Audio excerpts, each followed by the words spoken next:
আমাদের জন্য একটি সুখবর আসছে।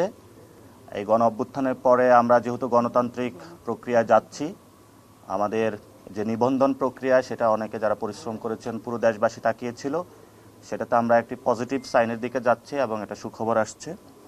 প্রতীকের বিষয়ে আমরা এখন আজকেও বলে আসছি যে আমরা শাপলা, সাদা শাপলা, লাল শাপলা, আমরা যে তিনটি প্রতীকের কথা বলেছি সেটা থেকে আমরা সরছি না, আমরা সেই জায়গাতে এখনও আছি। তবে আমরা ইতিমধ্যে বিভিন্ন জায়গায় খোঁজ পাচ্ছি যে এই প্রতীকগুলো নিয়ে তারা একটি ষড়যন্ত্রমূলক কাজের মধ্যে দিয়ে যাচ্ছে, যেটা আমরা তাদেরকে এখনও আপনাদের সামনে, দেশবাসীর সামনে বলতে চাই। এনসিপি নিবন্ধনটা যেই প্রতীকে হবে এটা অবশ্যই শাপলা, সাদা শাপলা অথবা লাল শাপলা, এই তিনটির মাধ্যমে হতে হবে।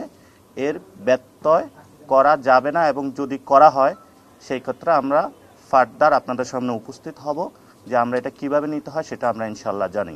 আমাদের যারা প্রবাসী ভাইয়েরা রয়েছেন তারা অনেকগুলো কমপ্লেক্সিটি ফিল করতেছেন। তো এটা নিয়ে আমরা অলরেডি 2টা রাষ্ট্রে সফর করেছিলাম। আমরা চায়নাতে ছিলাম, আমরা জাপানে ছিলাম। সেখানে প্রবাসী ভাইদের সাথে কথা হয়েছে। সেখানে আমরা অন দ্য ফিল্ডে গিয়ে ভিজিট করে দেখেছি যে তারা কোথায় কোথায় প্রবলেম ফেস করতেছে। সেই প্রবলেমগুলো আমরা আইডেন্টিফাই করে আজকে আমরা এখানে প্রধান নির্বাচন কমিশনারের কাছে উপস্থাপন করেছি। আমরা কিছু আইডিয়া দিয়েছিলাম, তারা সেগুলো বাস্তবায়নের বলেছেন যে পদক্ষেপ নেবেন, যাতে আমাদের যারা প্রবাসী ভাইয়েরা রয়েছেন তারা যাতে এটাতে সুন্দরভাবে ভোটিং প্রসেসে অংশগ্রহণ করতে পারে।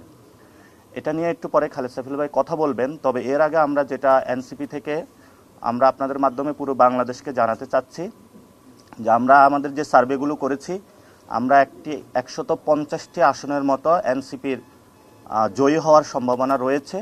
আমরা সেগুলো নিয়ে ইতিমধ্যেই আমাদের একটি সকল যারা জেলার সমন্বয়কারী প্রধান রয়েছেন আমরা তাদেরকে ঢাকায় ডেকেছিলাম। আমরা তাদেরকে মাঠে প্রস্তুতি নেওয়ার জন্য কথা বলেছি, এবং সেখানে যারা গণ অভ্যুত্থানে অংশগ্রহণ করেছিলাম আলেম সমাজের প্রার্থিতা থাকবে। সেখানে যারা আইনজীবীরা অংশগ্রহণ করেছিলেন লিগ্যাল জায়গা থেকে, তারা বাংলাদেশের পক্ষে লড়াই করেছিলেন, তাদের প্রার্থিতা থাকবে। সাবেক সেনা কর্মকর্তা যারা আমাদের বাচ্চাদের উপরে গুলি চালায়নি সেই সৈনিক ভাইদেরকেও আমরা পার্লামেন্টে নিতে চাচ্ছি। যারা এই গণ অভ্যুত্থানে নারীরা ছিলেন তাদেরও প্রার্থিতা থাকবে।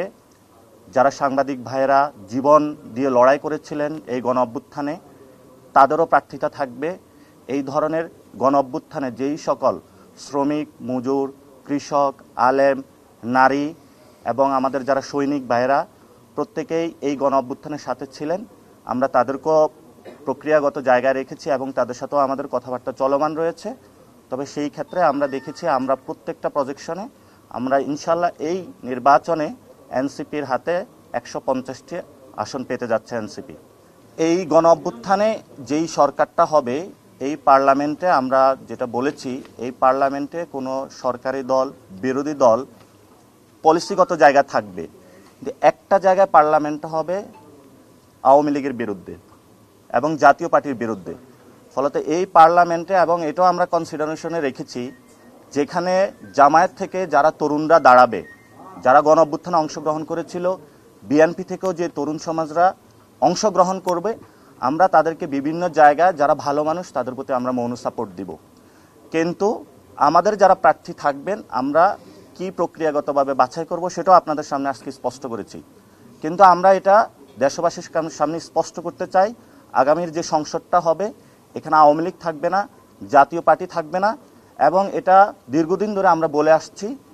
5 তারিখের যে গণ অভ্যুত্থান সেখানে বুলেট রেভলিউশন হয়েছিল, এবারে ব্যালট রেভলিউশন হবে, যেই রেভলিউশনের মধ্য দিয়ে ভোটিং প্রসেস এবং সব জায়গা থেকে বাংলাদেশ থেকে আওয়ামী লীগ এবং জাতীয় পার্টি হারিয়ে যাবে ইনশাআল্লাহ।